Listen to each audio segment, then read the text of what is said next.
And welcome to Tell Me Your Story, New Paradigms for a New World. I'm Richard Dugan, your host, and I really do appreciate your coming our way here. We are here every Sunday from 7 a.m. to 7 p.m., Monday mornings at 1 a.m.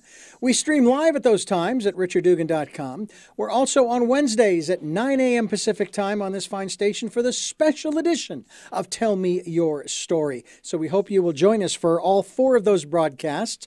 And if you can't make it then why don't you go to SoundCloud, iTunes, TuneIn Radio, Spotify, Stitcher, Player FM, Blueberry, and other locations where you can hear the podcasts of this program. But that's not all. We have a channel on YouTube. It's called Tell Me Your Story, and you can watch these programs. I hope that you will take advantage of all of the opportunities to listen to our interviews. 117 videos up on the Tell Me Your Story channel on YouTube. On over 600 interviews up on SoundCloud and all of the ancillary podcasting sites so that you have a wide and diverse selection to choose from. Also, should you be of a sound mind, sound body, and sound wallet, we would greatly appreciate any support that you can provide us. If this program resonates with you, if you like what we're doing, you like what we're providing as far as the information, you know, we'd love to have your support financially. Any amount is welcome. We will take energetic support as well. We have a PayPal and Patreon account for those monetary supports that you can bring our way. So again, I thank you for those who have helped. I thank you for those who will help. And we also ask you to participate in the Decade of Perfect Vision, the 2020s.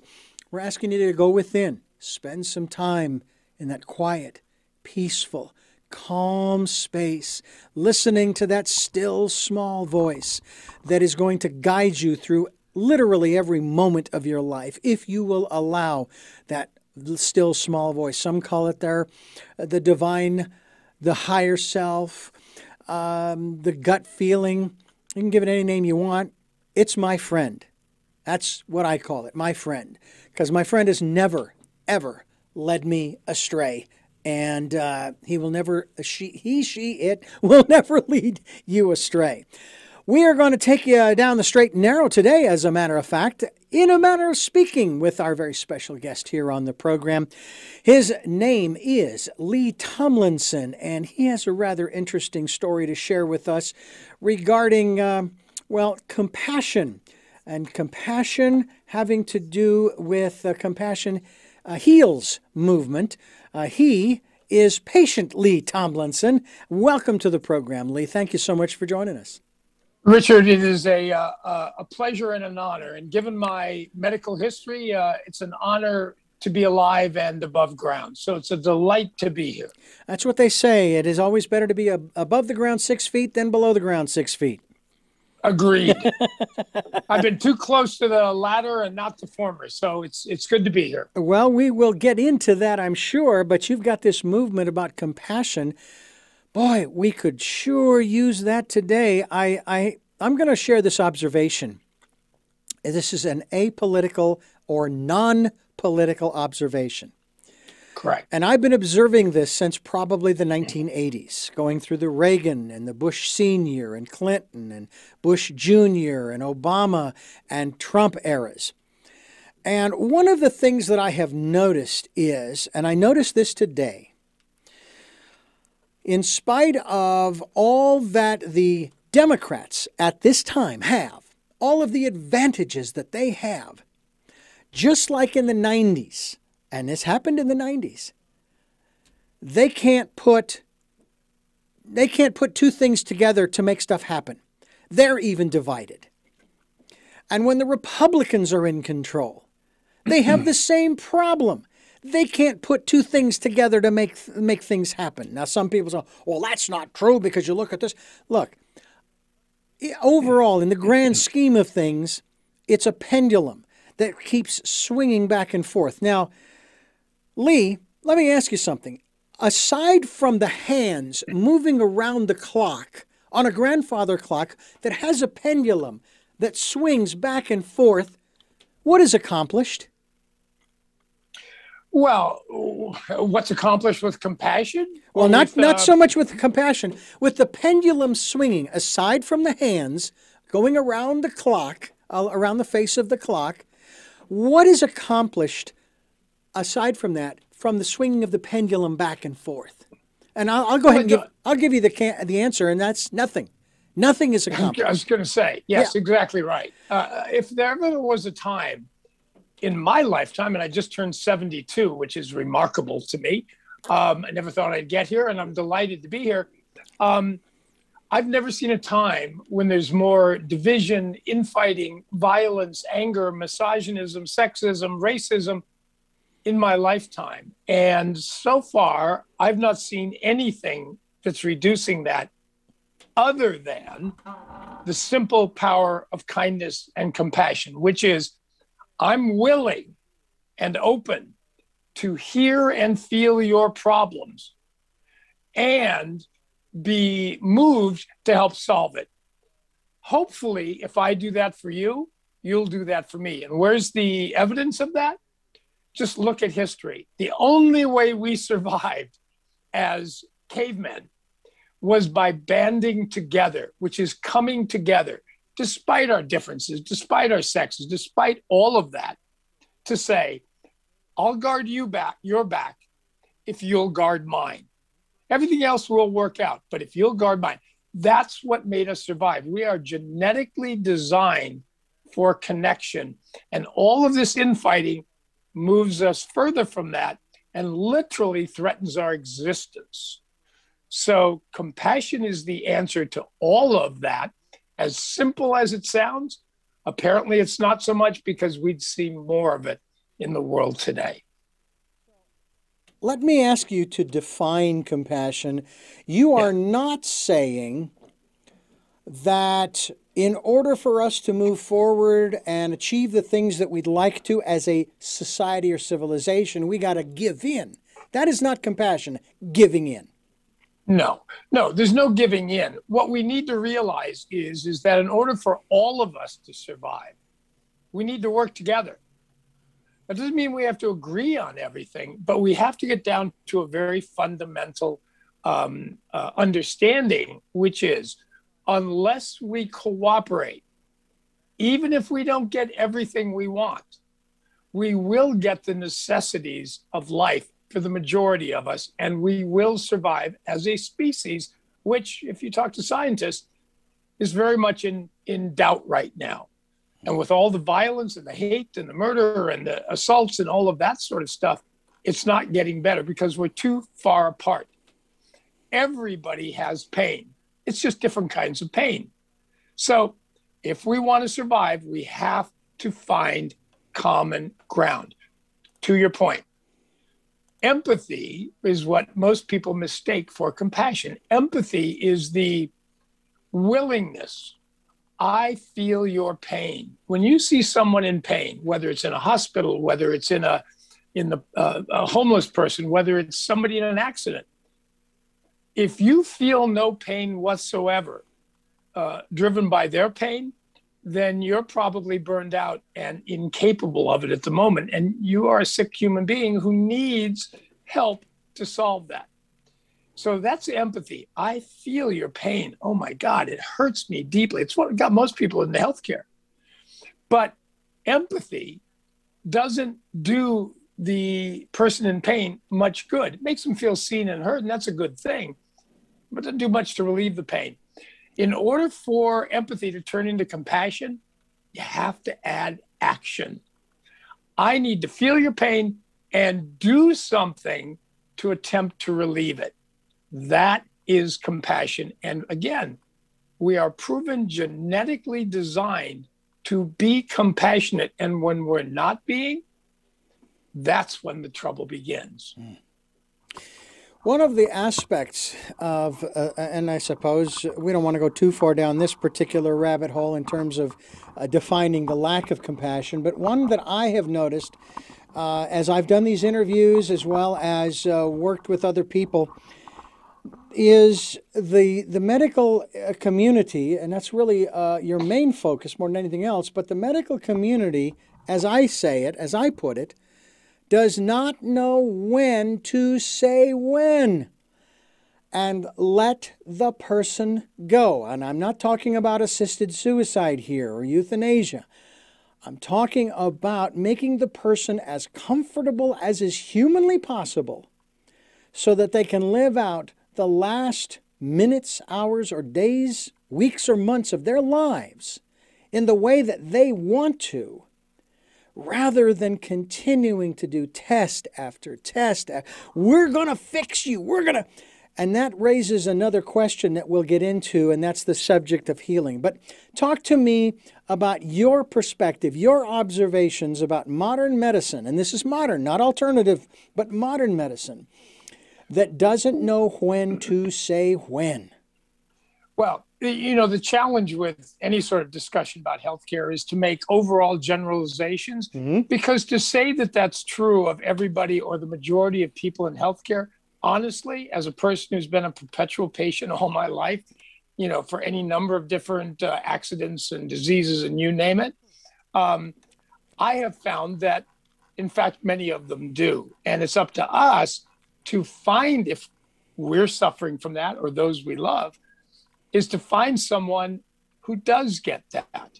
Healthcare professionals are the first people to say, we're not perfect, but the system demands that we do, or they do, whatever they can do to try and extend your life until you decide, it's your decision, enough is enough.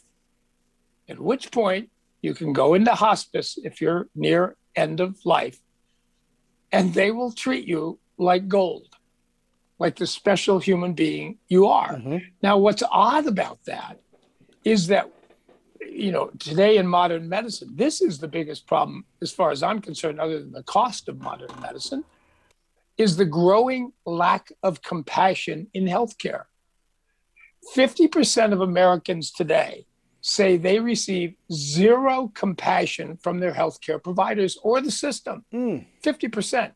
Now, the problem with that, aside from the fact that it feels horrible, it's horrible. Here I am in terrible pain and suffering. I'm putting my life in your hands, and you treat me like trash.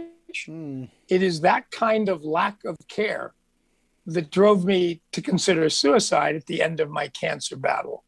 So I would say that the two biggest problems in healthcare are, number one, a growing lack of compassionate care for patients, which the World Health Organization and science has proven unequivocally must be essential to the best possible outcome in the shortest period of time. Must be essential for anything that ails you. And only 50% are getting it. At the same time, healthcare professionals are burning out at a rate of 60%, which means that they're working and working and working and working and working and working until they burn out, which, among other things, aside from destroying their life, they become emotionally numb.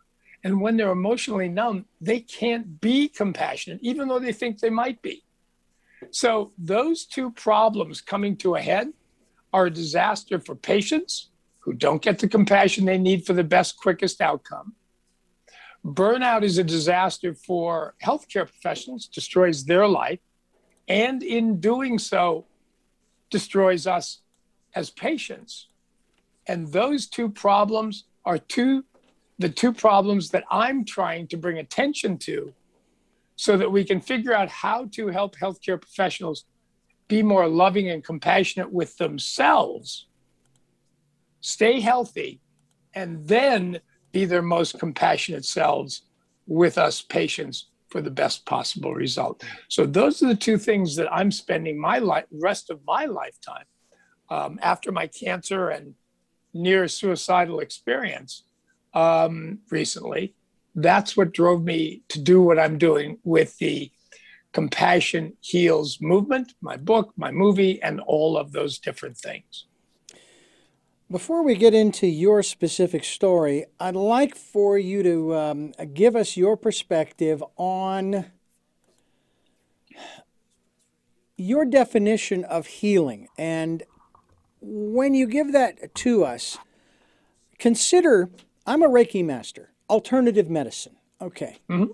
I don't know how much you know about Reiki.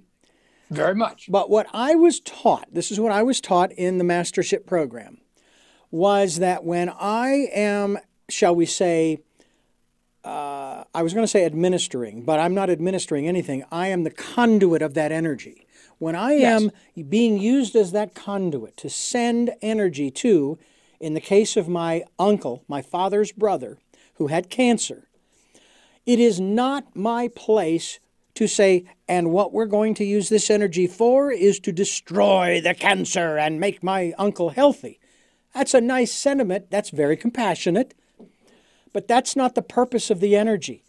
The energy is sent so that the individual can choose what they will do with it. And in his case, he got very angry, threw his medication against the wall, got in his wheelchair, wheeled across the compound where he and his family lived to where his son lived in the house, went inside, had several hours of father-son bonding and closure before he passed away.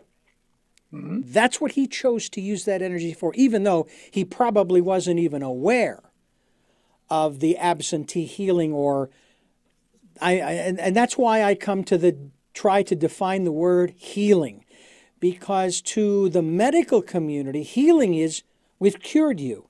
The treatments we've given you have fixed you. But from the Reiki standpoint, I don't think that's what healing is about. Well, so is your question, so how would I define healing, or how would I define... How would you define healing? You know, I think that you'd have to ask every individual person what healing means. Mm-hmm. And what I would say in a general sense, it is the relief of pain and suffering. And the means to that is however we choose to get there. Mm-hmm. Some may choose to go down a traditional medicine. Some may take alternative opportunities. And some may do nothing whatsoever and let just whatever's going to happen, happen. But Hippocrates said that as a healer, we only have 3 jobs. 1, treat often. 2, cure sometimes. And 3, comfort always. And comfort, your full-time job if you're a healer, and that's anybody involved in any way, manner, shape, or form in trying to relieve the pain of another, comes from the Latin word comfortare, which means to strengthen greatly, provide emotional support, strengthen hope, consolation in times of loss, and encouragement in difficult circumstances. So I would say that as a healer, our full-time job is to comfort patients always who are in pain, mm-hmm. in the hope of, if they'd like to heal, mm-hmm. and to cure, but at a minimum, to strengthen them greatly, which has nothing to do with what you do to them. It's how you do what you do. So that would be my answer. There are also those who say that the medical community really doesn't heal anybody. It's the individual who actually heals themselves or moves themselves forward, if you will, in that, we'll call it that transformational process. And that's on an individual basis, because, you go and you break a leg. Yeah, it's true that our bodies are the ones that start to knit the bone back together. But it is the physician who knows how to position the bones so they knit back together, hopefully as close to the way they were before the bone was broken. Right. Well, it's a team. Yeah. And everybody on the team has a job. I mean, it's like a baseball team. The bat boy. Yeah. He's not going to hit a home run. He's not going to catch the ball. He's not going to throw somebody out. But if he doesn't show up with the bats, we got a problem. Yeah.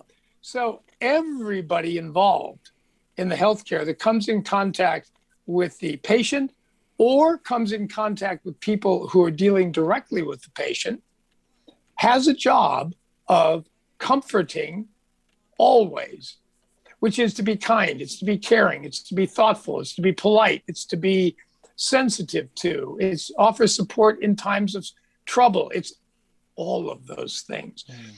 Who heals whom? Who cares? I don't know the answer. What I do know is that I will take feedback from the universe in any way, manner, shape, or form it is presented to me. And then it's up to me to make my own decisions about what feels right to me and see how it goes. That's the only choice we have. Compassion Heals movement is what we're talking about. We're also talking about patient Lee Tomlinson, and you can go to LeesTomlinson.com, where we will also be linked so that you can continue to read more about him. Let's talk a little bit about your medical history. Now, here's the beautiful thing. There's what's called the HIPAA law, okay? And I could, if I had access, I could pull up records and I could start reading all kinds of stuff. But then I'd be in violation of that HIPAA law. But when you do it about yourself, as I have done of myself on this program, I had type 2 diabetes. Sure, no, I don't anymore. I'm dealing with a little bit of high blood pressure. All right, fine. I got a rather tender knee right now because I tripped over my dog and banged my knee into the floor. But don't do that. Don't do that. It's too late. I've already done it. But I'm healing. Okay. Right. Good. But I am healing. See, I can talk about me, but I can't talk about you. So you're a cancer survivor, though.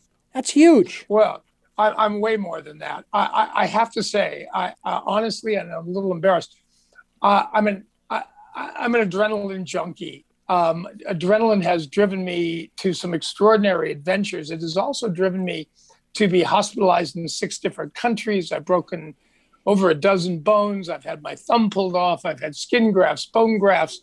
I've had more infectious diseases than I can remember. So I've spent a lot of time in hospitals and medical centers around the world, culminating in 5 or 6 years ago, I went to my ENT for some allergy tests because I was having some allergic symptoms to something. And walked out 3 hours later with a diagnosis of stage 3, stage 4 throat cancer. Now, I had never smoked, never drank, ex-professional athlete, marathon runner, ate healthfully. I was doing everything right. Boom, I ended up with throat cancer. And they were going to the treatment outlined was they would do surgery to remove the tumor right at the base of my tongue, which would likely have eliminated the possibility of me speaking. And as a Hollywood producer, studio owner, developer, blah, blah, blah, not being able to talk, I couldn't imagine at 60-some years old how I was going to reinvent myself with no voice. So I said, guys, that's not an option. I'm already dead if you do that. They looked at each other and said, okay, it's not what we recommend, but if we give you the maximum amount of chemo and the maximum amount of radiation that we think we ethically can, if it doesn't kill you, maybe we can avoid surgery. And that's what they did. And I must say, through all of those accidents and all of those hospitalizations and so on, I thought I was pretty tough. Mm-hmm. Yeah, you're going to give me some flu, you give me some chemo, you're going to stick it in a thing and it's going to go in my body, fine. Then you're going to give me a shot of some electronic, something or other in this huge machine, 35 straight days. How tough can that be? Let me just say, if you added up every single injury and illness I had in my lifetime, multiplied times 1,000, that's the kind of pain I experienced during my cancer treatment. Having 35 atomic blasts, days in a row, to one of the most tender parts of your body, the base of your tongue, inside your mouth. It was like having a cherry bomb explode in it on Monday. Then on Tuesday, another cherry bomb. Then on Wednesday, another cherry bomb. Then on Thursday, for 7 straight weeks.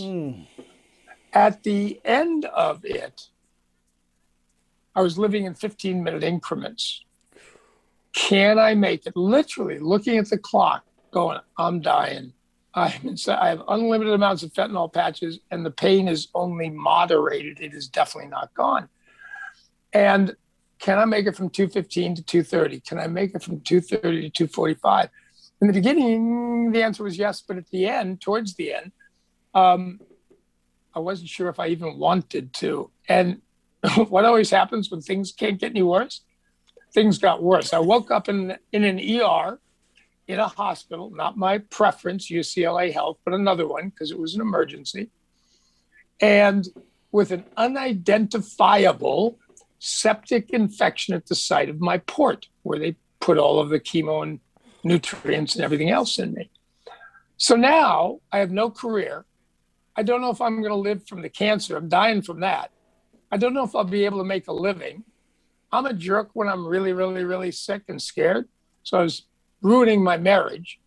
My life was a mess. And now, with no immune system left after the chemo and the radiation, now I'm dying from an infection they can't even identify. If there ever was a time when a simple bit of kindness, caring, compassion, gentleness, understanding, pick any word you like to describe it, that I could have used, it was in that hospital. And I got zero. I won't go into the details, but it was horrific what I experienced. Not the treatment. I'm alive. So the treatment was fine. But the care was the polar opposite of compassion. It was mean, insensitive, and unkind. And what it did was, I don't know about you, but when I put my life into somebody's hands, they become gods and goddesses to me. So everything they say, I pay very close attention to. And if they treat me like crap, I assume I am, in fact, crap. And I realized I was making everybody in my life miserable. My business was suffering. My marriage was suffering. My family was suffering. The best thing that could happen here is for me to leave this earth. And I had enough fentanyl patches, put them on, go to sleep, and my family would collect on a gigantic Keyman life insurance policy at the studio and live like kings for the rest of their lives. And that's what I decided to do. But there was a small problem, which is if you put on too many patches, it looks like suicide, can't collect. So I needed to know how many patches. Fortunately, I left the hospital, thanks God, the hospital from hell, went home, and a doctor friend came to visit. He was the one I was going to trust to ask the question. He came in, and it was excruciating with that radiation for me to talk. It was excruciating. But I managed to tell him the horrible experience I'd had and how depressed I was as a result and didn't want to live anymore. And he sat down next to me, put his hand on my arm, and very softly and lovingly said, "Lee, I am so, so, so sorry for what you experienced. It was a complete and total lack of compassion. And it's inexcusable. And it's getting worse in medicine. More and more people are getting no compassion whatsoever. And look what it's done to you. I am so sorry." Now, he didn't have anything to do with it. He was just my friend, but he was in medicine. He apologized. And then he asked my permission. "May I make a suggestion?" "Sure, Dean." He said, "Rather than doing yourself in, how about this? How about you fight? And if you're lucky enough to survive, how about you spend the rest of your life dedicated to reminding healthcare professionals and everybody else in the world of the immense healing power of compassion for the receiver, the provider, and if it's in a business situation, the bottom line of the business in which their lives interact." He said, "Make a difference rather than doing yourself in." And it was that act of kindness, his belief, his kindness, his apology that saved my life. How long did that conversation take? A couple of minutes. That is what opened my eyes to what I hadn't gotten. And in terms of all of my studies, discovering the extraordinary, scientifically proven, immense power of compassion to heal everybody involved. And that's when I got meaning and purpose in my life and decided to live. And I'm thankful to this moment for having done that. Lee Tomlinson is my guest. LeesTomlinson.com is the website. Compassion Heals Movement is what we're talking about here. And we are grateful that you made that decision as well. It would be very difficult for us to carry on this interview Wouldn't it? Without you. It'd be Right? kind of one-sided, don't you think? One-sided. Exactly. Precisely. You have a website. It is LeesTomlinson.com. And as I said, we will be linked to it. But one of the things Thank that you. I find so interesting is people's, I refer to them as philosophies. People will say religion, and that's fine. I'm curious about your faith. Where was it prior to all of this stuff happening? And where was it while this was going on? Because obviously it sounds to me like at that moment when that doctor came in and started talking to you, up until he offered you that suggestion, it seems to me like you had lost your faith. Yes, I had, to be very honest with you. I could not understand. I mean, I look at my life and I think that I'm basically a kind, caring, compassionate, sensitive, responsive human being. Mm-hmm. Every day I try to be more so because it reveals more of who I am to me and to the world. So that's always been my goal. I was sort of religious as a child. It turned into spirituality not long thereafter. So it was less about processes and procedures, mm-hmm. And more about a relationship with a higher being. When I was discovered with cancer, when I was diagnosed, my first reaction was, what the hell? Why me? I mean, God, is this a punishment? Is this why are you doing this to me? This is destroying my life. It's destroying my health. It's making me absolutely miserable. What did I do wrong? And I had that feeling through the whole process that I had done something drastically wrong and God was punishing me. Now, there's an old saying, which people always said to me when they discovered I had cancer. Lee, because I can't work in movies, or I can't do this, I can't do that. When one door closes, another door opens. I hate that saying, especially when you got cancer. It's like, I'm going to smack you. If you ever had cancer, don't talk to me about doors. Is it okay? Is it okay if I talk to you about windows? Yeah, right? Something else. But don't tell me about either of them because, okay. That's a stupid saying. But what got my attention was late in the process. Somebody said, Lee, when one door closes, another door opens. But most people are so fixed on looking at the door that closed, they never notice the doors that open. Mm. That changed my perspective radically. And I realized that I had an opportunity to speak up for those 50% of patients who never get compassionate care when they're being treated in hospitals. I get to advocate for them and do what I can do within healthcare to change that. The most important of which is I get to advocate with healthcare providers, most of whom are hugely dedicated to doing whatever they can do to relieve your pain, mm-hmm. but spend too little time taking care of their own pain and resolving that. Compassion requires that I look deeply within inside myself, find out what pains me, and never, ever, ever take it out on anybody else. So if you're a healthcare worker and you're cranky and your husband's a jerk and you don't like the pay you're getting and you're working too many hours, and that's foremost when you walk into a patient's room, guess what you're going to express? That.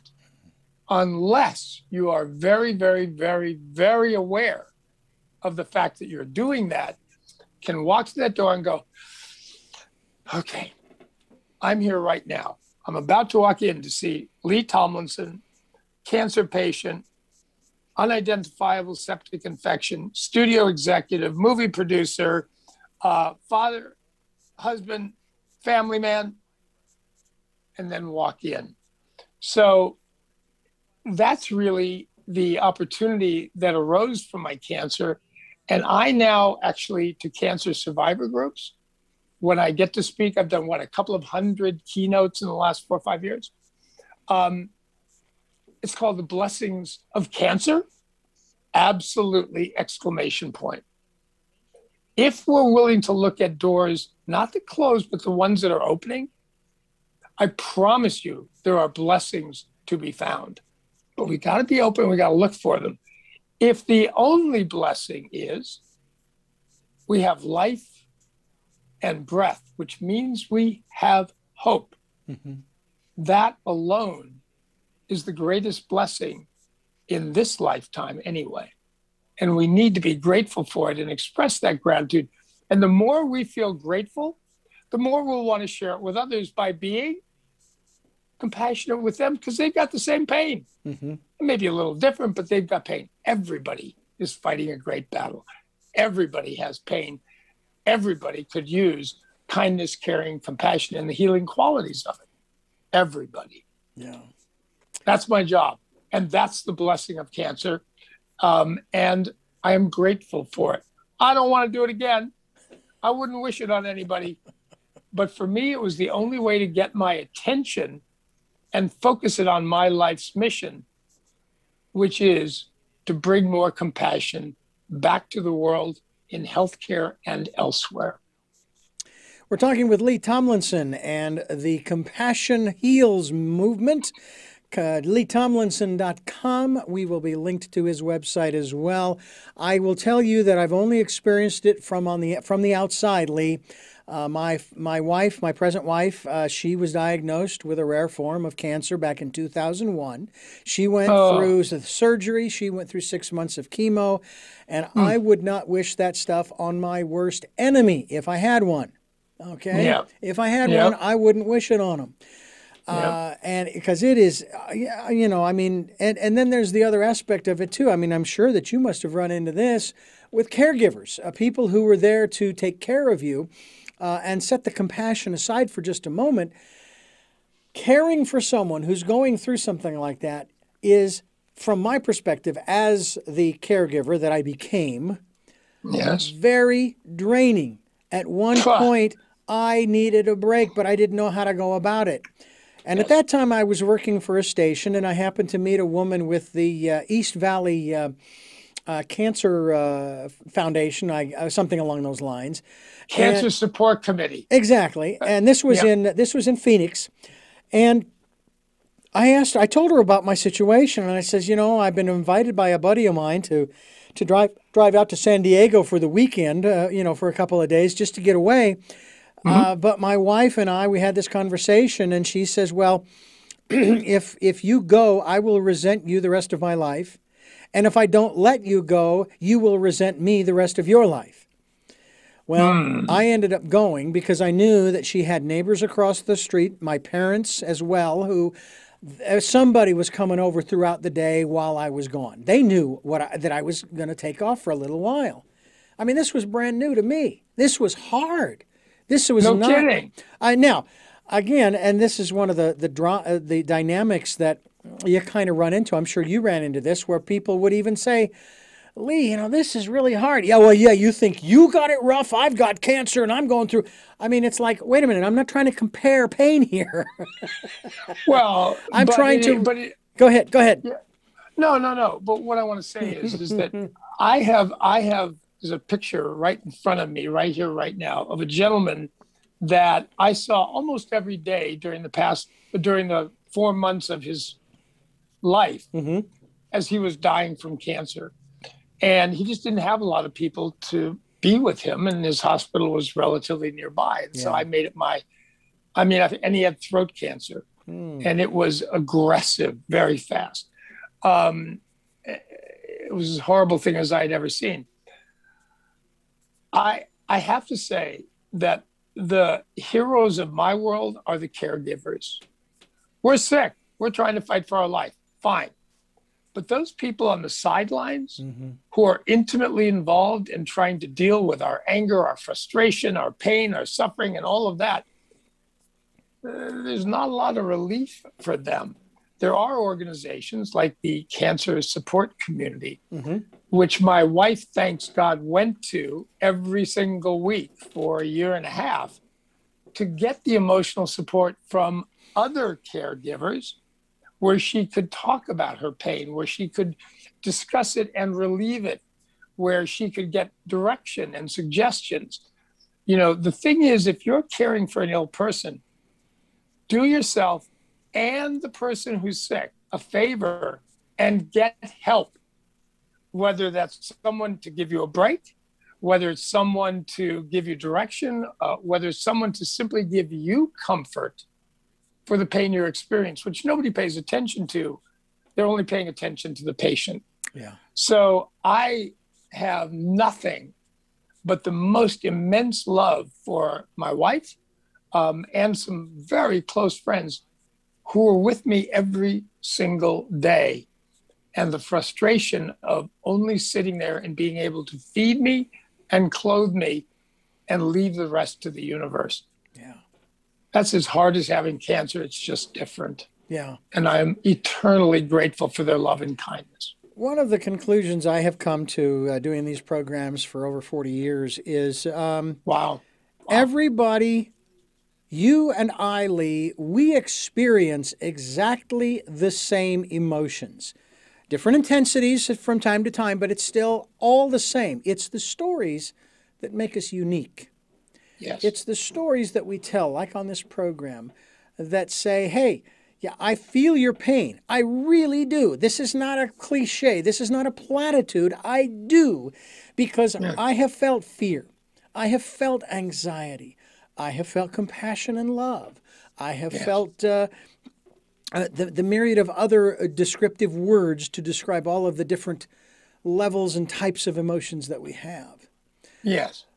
Now, my story is neither better nor worse than yours. Had a situation here at work where my boss came in and he shared this horrific story of what happened to him over Memorial Day weekend, where he was leaning into this pool tank, this pool filter tank, and he was trying to adjust some bolts, and the thing blew up. It blew up. Now, he's okay. He went to the doctor, and there's some bruising, there are some cracked ribs, but nothing, horrific, right? And then, of course, I share with him, oh, yeah, well, I fell over my dog and I banged my knee on the floor and I'm hobbling around the station. And he says, no, I'll leave it to you to find a way to top me. I says, no. You don't understand. I'm just sharing my story. Anybody that's got a story where they survive an explosion, that will top mine every time. Okay. But our stories are again, we need to share them. We need to tell people about them, in spite of the fact that what connects us is that anxiety, that fear, that frustration, that anger especially. And I had to deal with that. And that's my wife's cancer actually is what propelled me into working on and writing the book that I have right now called Choices, 5 Steps for Life. And the first thing you have to do is make a choice. And it sounds to me like you had to make a number of choices along the way. Let's just say you started out with the chemo. Can I make it the next 15 minutes? Yeah, I can do that. And the next, and the next, and the next, and the next. But by the end of the 7 weeks, it's, can I make it to the next 15 minutes? I don't want to. I really don't want to. Correct. So I actually went to my wife early on, shortly before her surgery. And I said, and I did ask her this question in this way. I said, do you want to live or do you want to die? I may not like your answer or your choice, but I'll support you in it, whatever it is. Now, she told me later that she had made that decision early on. And I'm glad that she did, because she's great. She's doing great today, beautiful today, and doing all kinds of great things. And still putting up with you, and still putting up with me. I'm not so sure that's the best decision she ever made, but I'll leave that to her to figure out. Well, I will tell you that that is one of the first things that we have to do. So I'm curious, when your diagnosis first came down, I'm sure initially there was shock. But once the shock kind of, wore off a little bit, what was your first choice in that regard? Well, I'll be honest and tell you that I didn't feel like I had a lot of choices. I can tell you that what I felt most every minute of every day was rage, simple rage, rage at the cancer, rage at the universe, rage at how it was destroying my life, rage at every single bit of it. And thanks God, I got in touch with my purpose, which was to do what I can do to bring as much healing, kindness, and compassion back to healthcare and the world. It's why I wrote the book, Compassion Heals, to remind healthcare professionals and others that the very first thing you have to do if you want to be the best person you can be is to be healthy. So you have to take care of yourself. You have to work on relieving your own problems so you don't take it out on others. That's when you're most available. And the more everybody craves human kindness. Again, we are genetically predisposed for connection. When babies are born and they're not touched and held and comforted, they shrivel up and die. Yeah. And so do we. Yeah. And so do we. And we've all been isolated. Seeing a picture is not the same as being in the presence of someone. Yeah. And most people are not as loving, caring, kind, and affectionate on the phone or on a video as they are in person. And that's why I think there's an even elevated amount of violence and anger in the world today is because of that isolation. So, it's like, okay, I'm only one person. The world is a big place. Yeah. What can I do about it? Simple. No joke. Scientifically proven. Start by doing one extra kind act a day. Commit to. I will do one itty bitty. I'll open the door for somebody. I'll help somebody with a package. I'll give $1 to a homeless. Tiny little acts, but commit to doing one a day. When you do that kind act for someone, it's amazing what happens. My shrink tells some of his people who are depressed, here's your homework. For the next month, do one kind act a day. Just one. What happens is that when people are kind to others and they get a response, it's a positive response, if it's only a thank you, A, they connect. B, they know they were valuable and made a difference.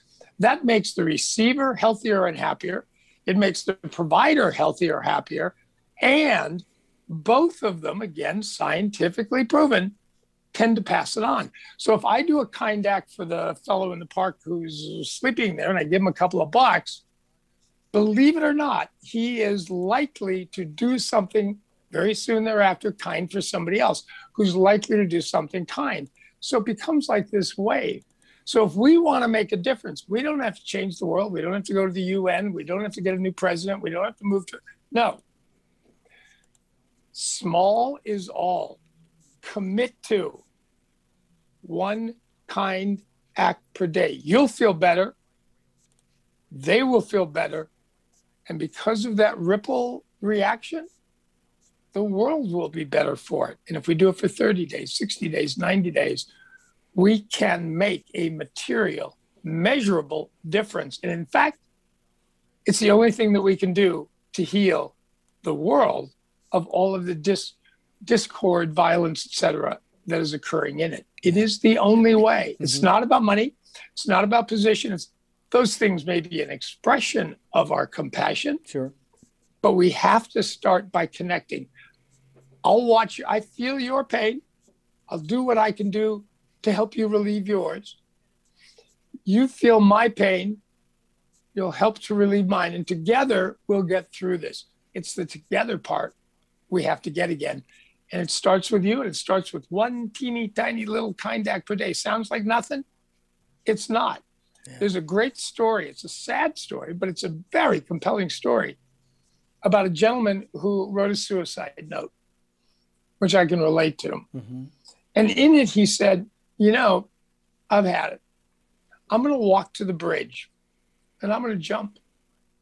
unless I make eye contact with one single human being. They found his body floating in the bay, and they found his note at his home. What would you feel like if you remembered, you thought, wow, I remember seeing that guy. I remember that coat, that jacket, that hat, whatever it is. Wow, I didn't even glance at them. I didn't even give them a heads up or a thumbs up or anything. I could have saved that man's life. Guess what? We may not all be at that level of despair, but we're all in great pain. We all could use a simple, kind act to heal that pain within us. There is what is called the Hippocratic Oath that is summed up by do no harm. Yes. And again, I'm not passing judgment on anyone when I say this, but to not show compassion is, as you have defined it here, Lee, is to do harm. Yes. It's malpractice. Yeah. If you, there's a book called Compassionomics. If you want to know, or anybody of your listeners wants to know, no joke, 2 research scientists spent 2.5 years going over every single study relative to compassion to find out if it really had any value or it was just a nice thing to do. And they found out that it had immense healing qualities, and it's all summarized in this book. So literally what they're saying is, look, you want to solve the problems of the world? It is empirically proven that you must be compassionate. And in healthcare, where we know somebody's in pain, it is absolutely essential, mandatory, not optional, that you be both competent and compassionate. And to deny either, in yours and my definition and most patients, is malpractice.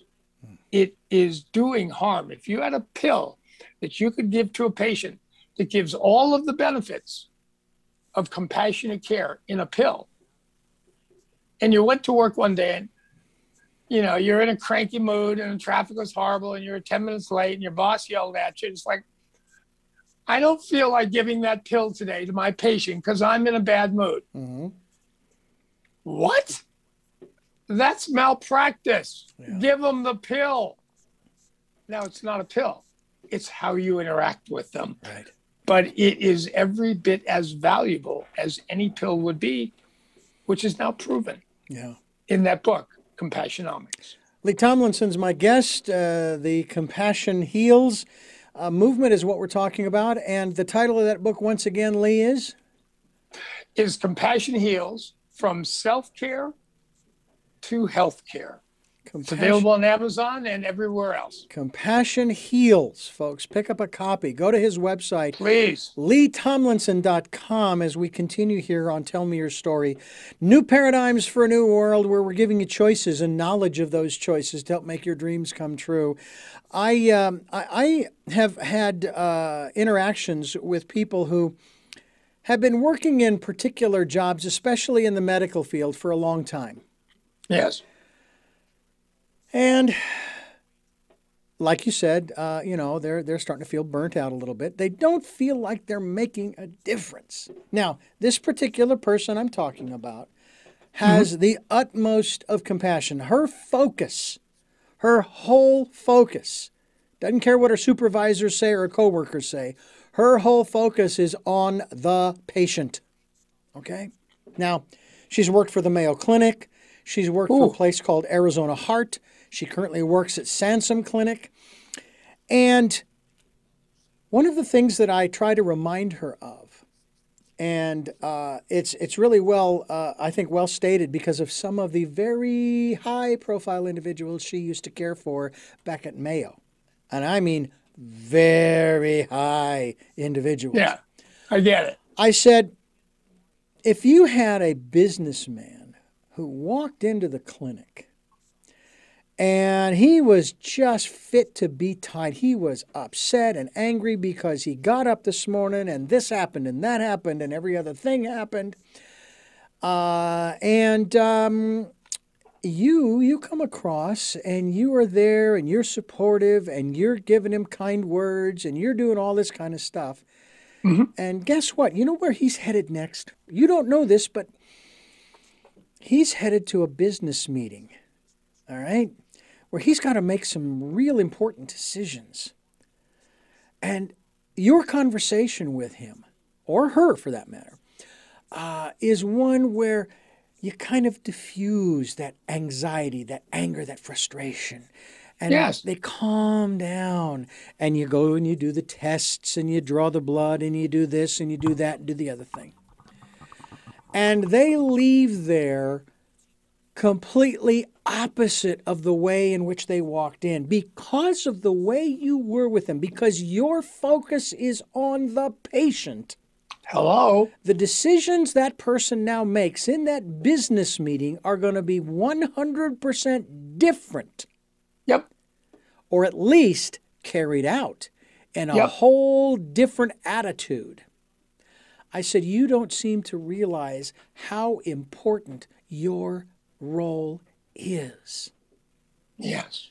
Yes. And that's with someone who is dealing with high-profile individuals. Well, high profile, low profile, or in between profile is irrelevant. True. Human pain is pain. True.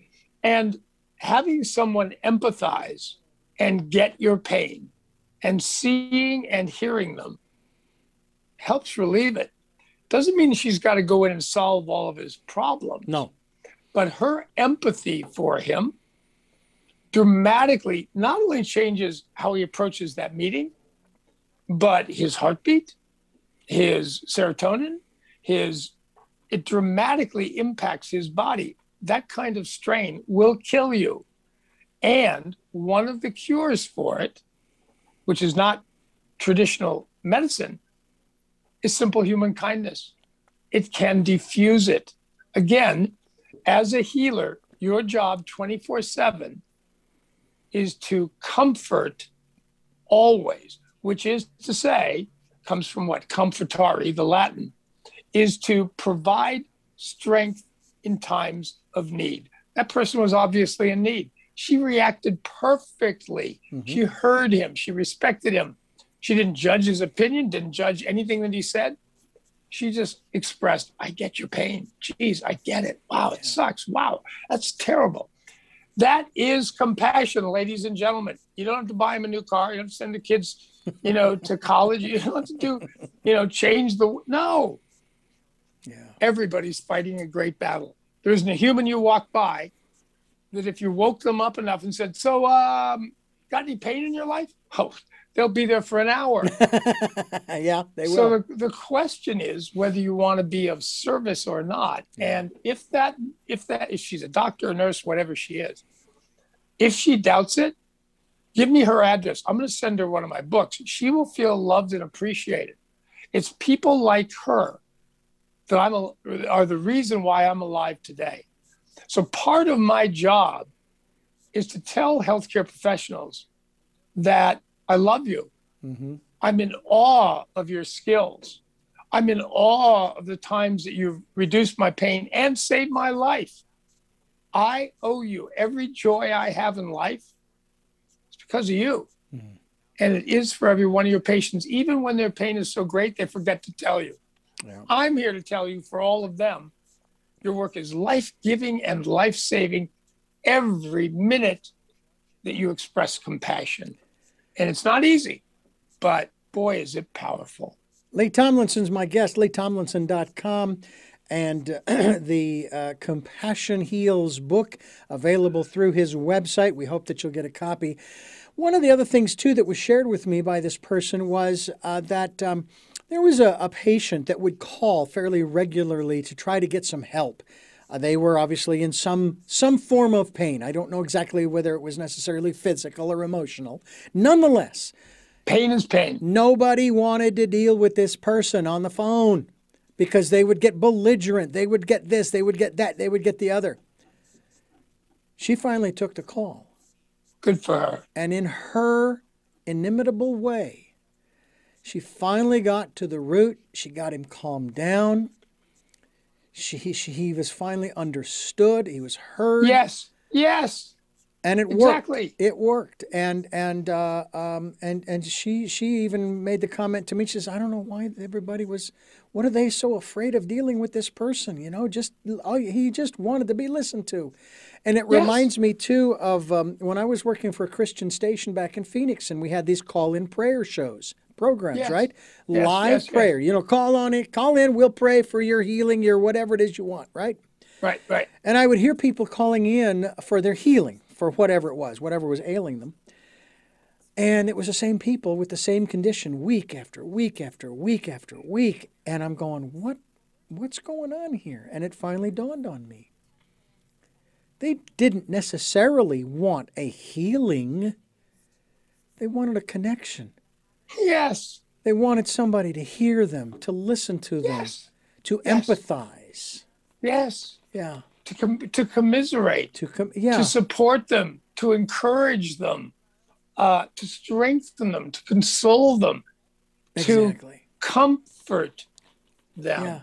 Yeah.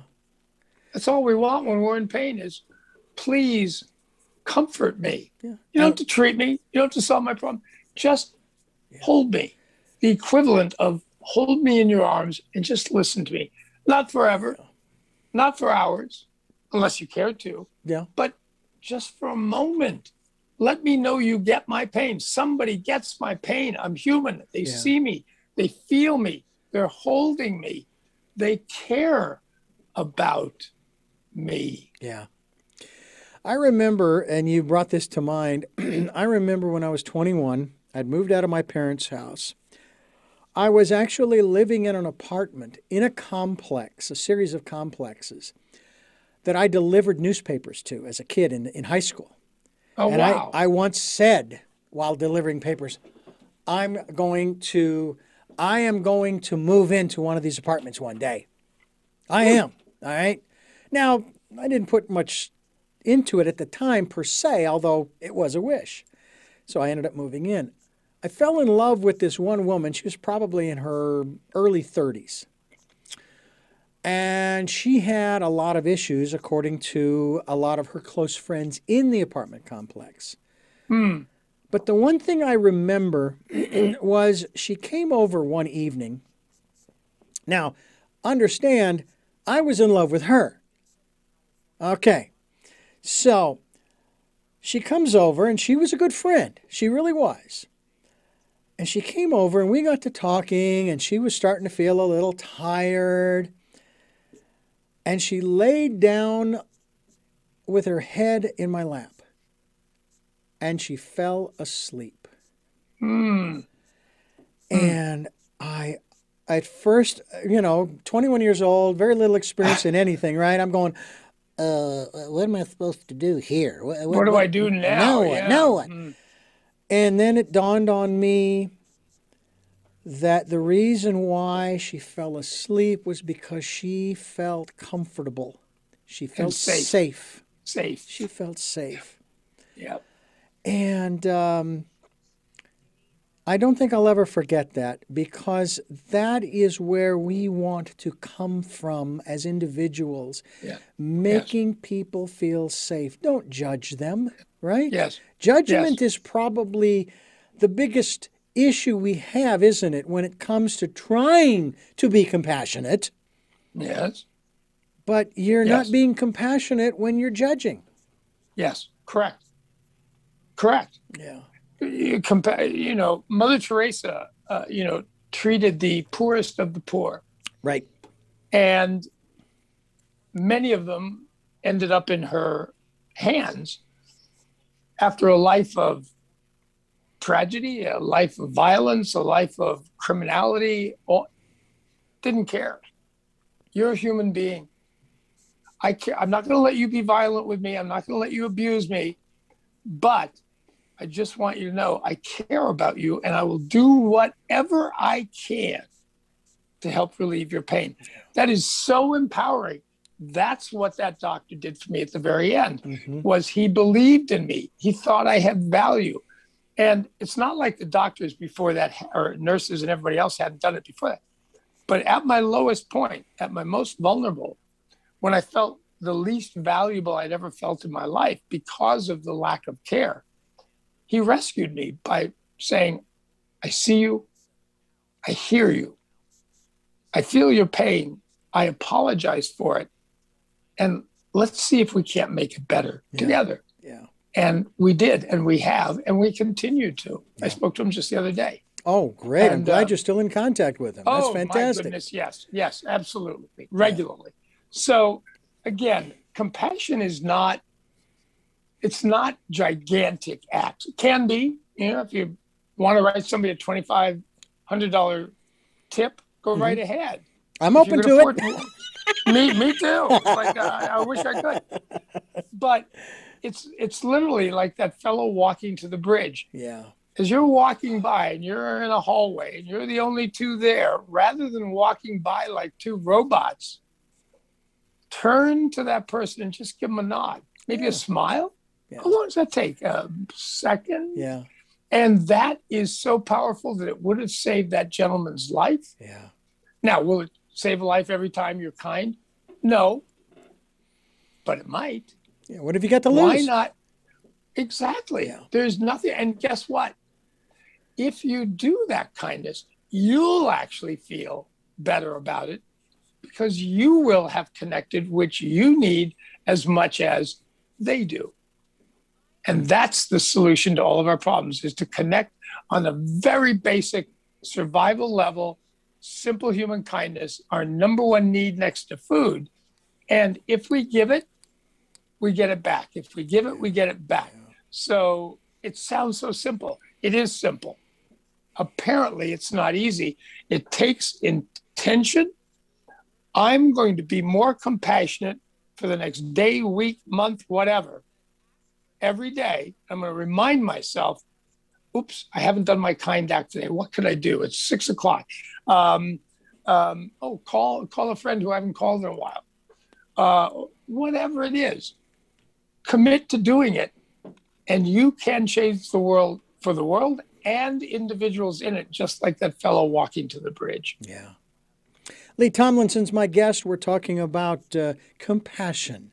Compassion heals. It absolutely does. And it will not just heal the people you are compassionate to, it will also heal you in a very profound way. It will make a huge difference. And sometimes just the smallest of movements can make some of the biggest differences. We are so grateful that you are here with us here on the program today. This is Tell Me Your Story, New Paradigms for a New World. I'm Richard Dugan, your host, and I certainly hope that you are enjoying this program, which is available in a podcast form on SoundCloud and iTunes, TuneIn Radio, Spotify, Stitcher, Player FM, Blueberry, and many other locations that you folks are reposting to, and we appreciate that level of compassion and consideration as well to expand our reach to others. We also hope that you'll go to our YouTube channel, Tell Me Your Story, and watch these interviews. I think you'll get a kick out of them. It's a lot of fun to do.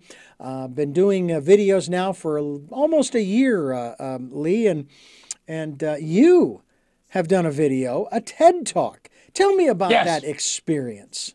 Well, first of all, I'd watched TED Talks forever. And as soon as I heard about them, I started watching the videos. It was a fair amount of time ago, and they used to hold them in Pebble Beach, which as a golfer, an addicted golfer, is heaven. So combining the two was quite a treat.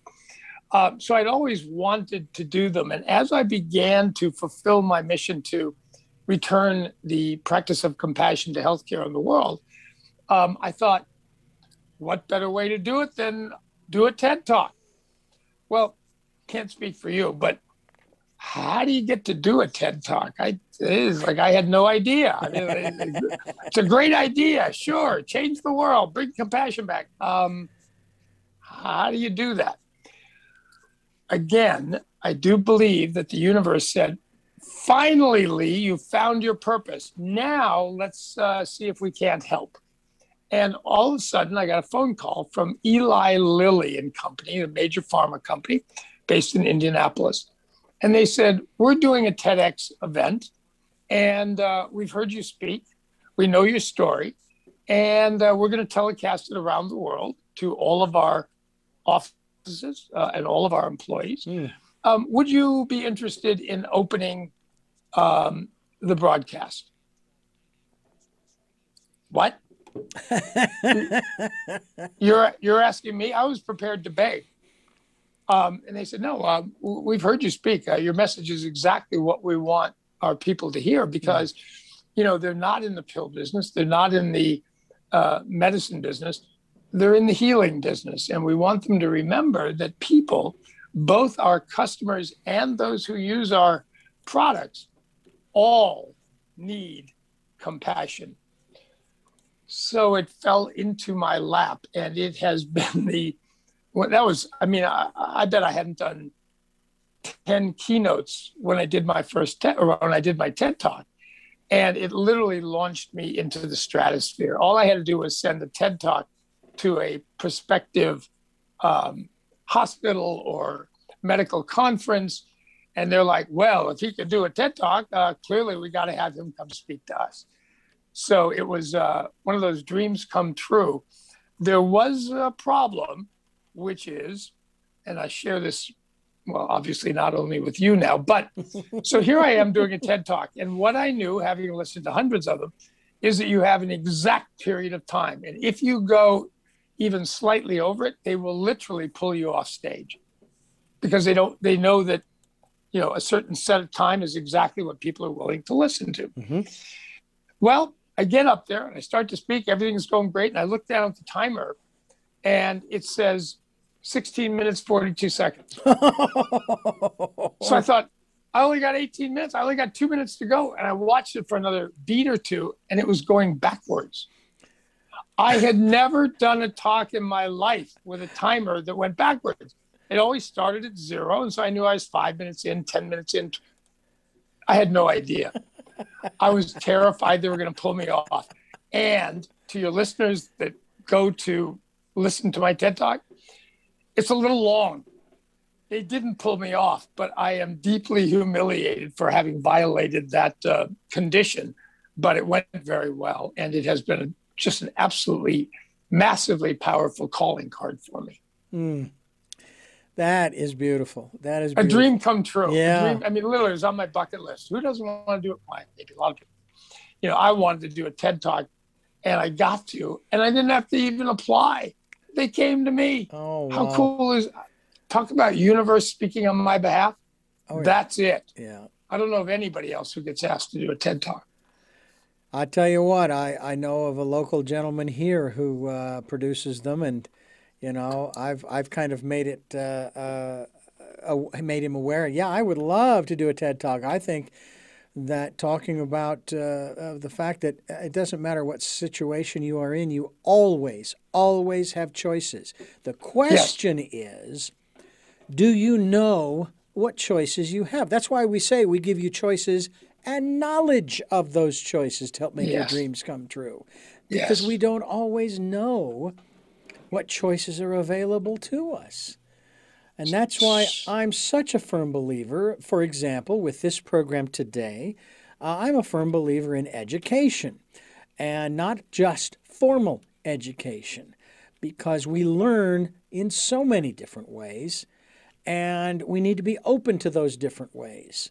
Yes. And that's exactly why, to your point, education is everything. Yeah. And that's why so many of my keynote addresses are at med schools and nursing schools, to get to those healthcare providers before they get into a system that will grind them to bits. Yes. Listen, yeah. Can you imagine being a doctor or a nurse or anybody else in healthcare and what you have to deal with every single day? Yeah. Dying people, sick people, families, crying, pain, suffering, and do it willingly day after day? Yeah. I couldn't do that in a million years. So it really is, it's a tough business, but they do it willingly. And now we just got to get them to take care of themselves. So my message to healthcare professionals, when I have the opportunity to speak to them, is take care of yourself. Yeah. Love yourself first. It's not a luxury. It's a necessity. It's not selfish. it's healthy. Yeah. And if you're not healthy, you won't be healthy with your patients, and you'll deny them that comfort, that compassion. Yeah. Yeah. It is utterly amazing to me. That's been deemed Yeah. to be integral to their best outcome. You want to remember. Right. Right. So that's a tough message, but they hear it, they listen to it, and apparently I think I'm making a difference if you believe what they've written and spoken to me afterwards. It's very fulfilling for me. And I will bet that your services are going to be needed now more than ever. I hope. Because of the past 18 months of what we here in the United States have gone through, let alone the global issue of first responders. Yes. This is one of the things that really, I don't want to say it galls me, but it sure, I wish it would get people to stop and think. When they start criticizing and they start saying that what we've been through was actually a waste of time, it destroyed this, it did that, it did the other thing, it was a fraud, a fake, a this, a that, or the other. And I say, then go talk to the first responders. Go talk to them about what they have been through the last 18 months. And they were already overworked, just with general medical issues, and then they had to deal with the pandemic. Go talk to them and tell them that it was faked, that it was a fraud, that we were all lied to, etc., on infinitum. You tell them that and see what happens. I have a better suggestion. Please. Mine's a little too harsh.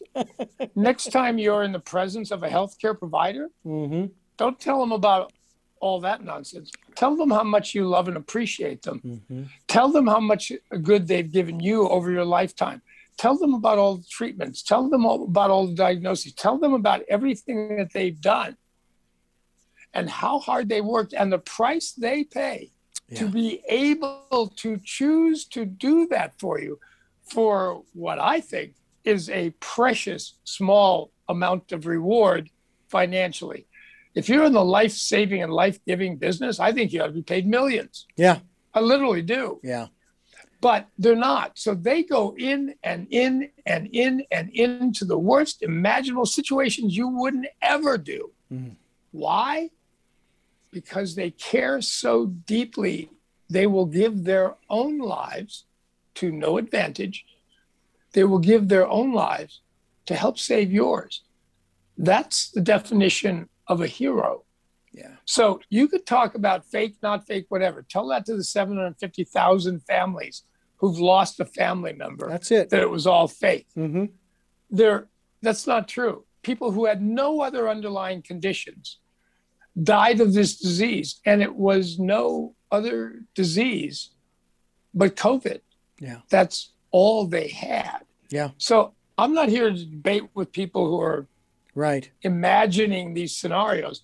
I'm here to bring health and healing to healthcare providers so that they can better provide that healing and health to us patients when we need it the most. Those people who treated me so poorly in that hospital, they weren't bad people. No. They weren't uncaring.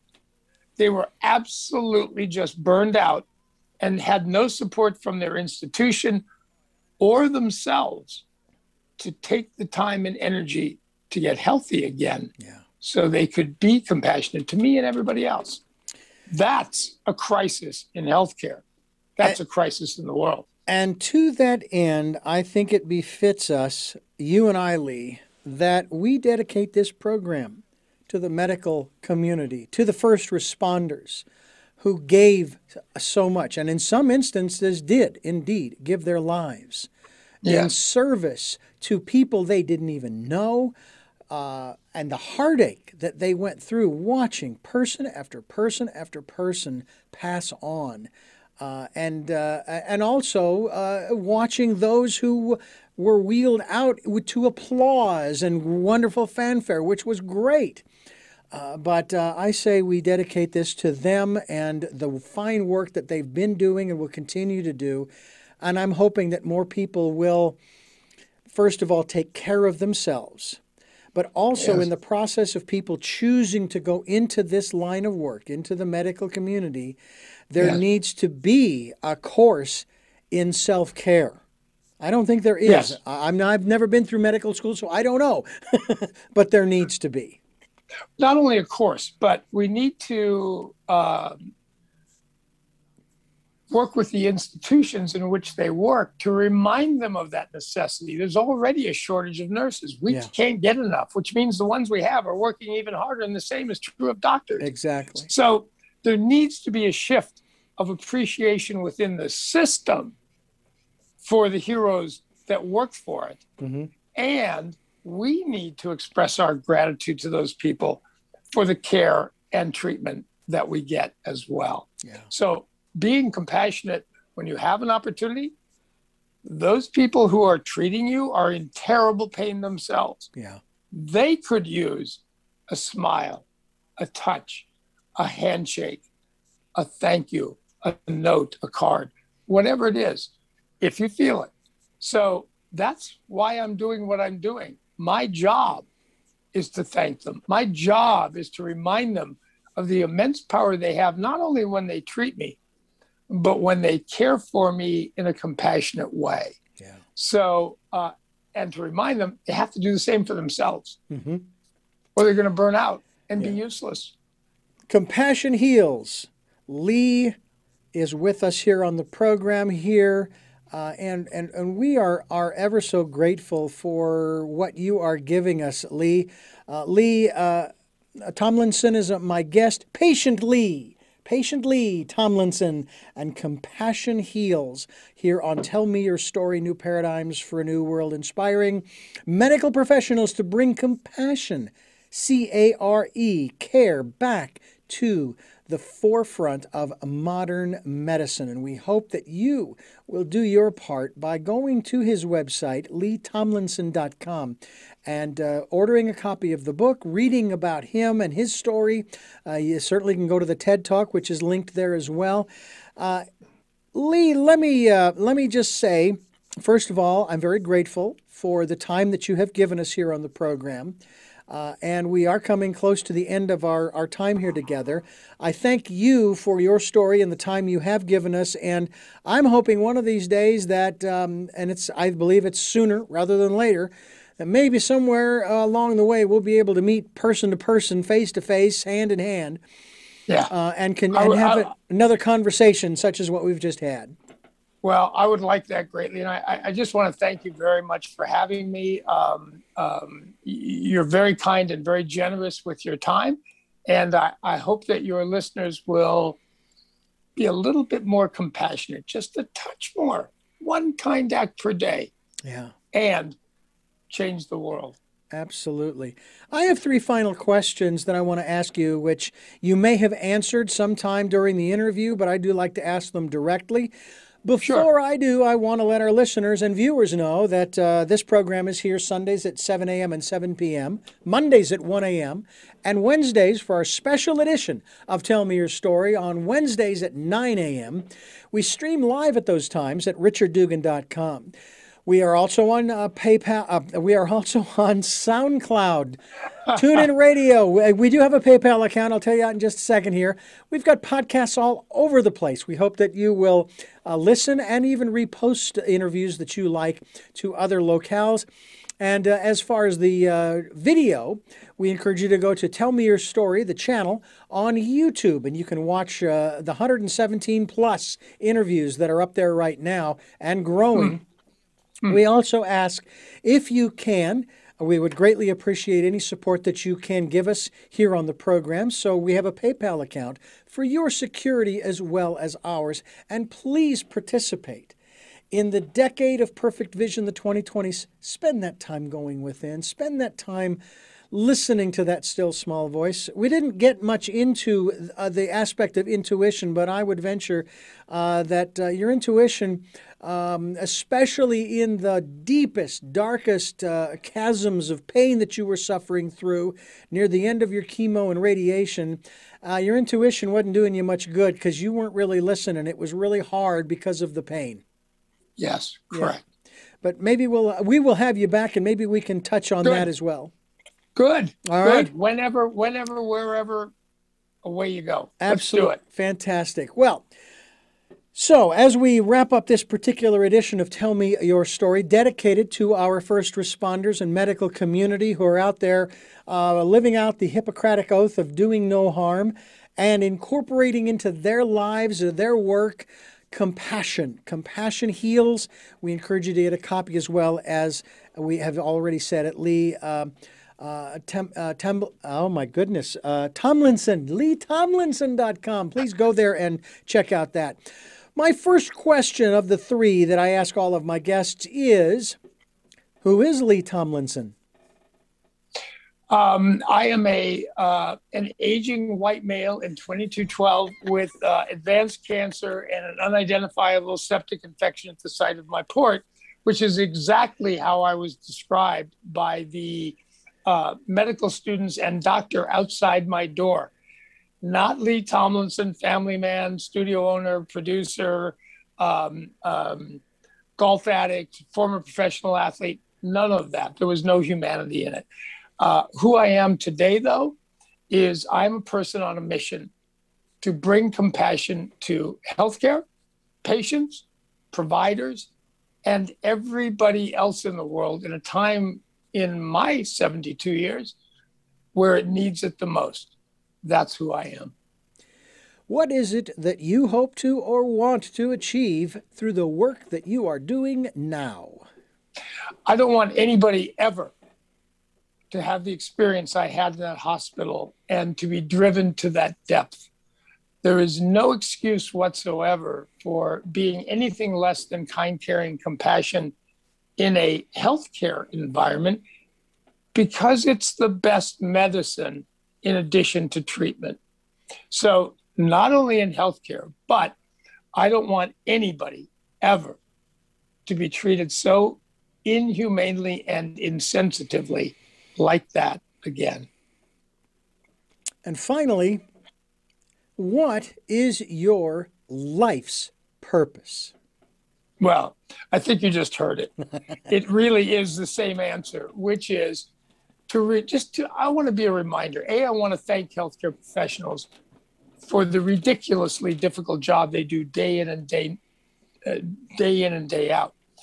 But it's also to remind people, not just in healthcare, but everywhere else, that a simple act of kindness, a simple glance, a simple smile, a simple touch can literally in that moment be life-saving and life-giving. And if we want the world to be a better place, that change has to start with us. We need to see the pain of others, and we need to commit to doing whatever we can do to help relieve the pain of others. Because in doing that, they'll return that to us in equal measure. Lee Tomlinson, thank you so much once again for joining us here on the program. Greatly appreciate the work that you're doing in regards to compassion. Compassion heals. LeesTomlinson.com. We're linked to his website, so please go there and continue your evolutionary process.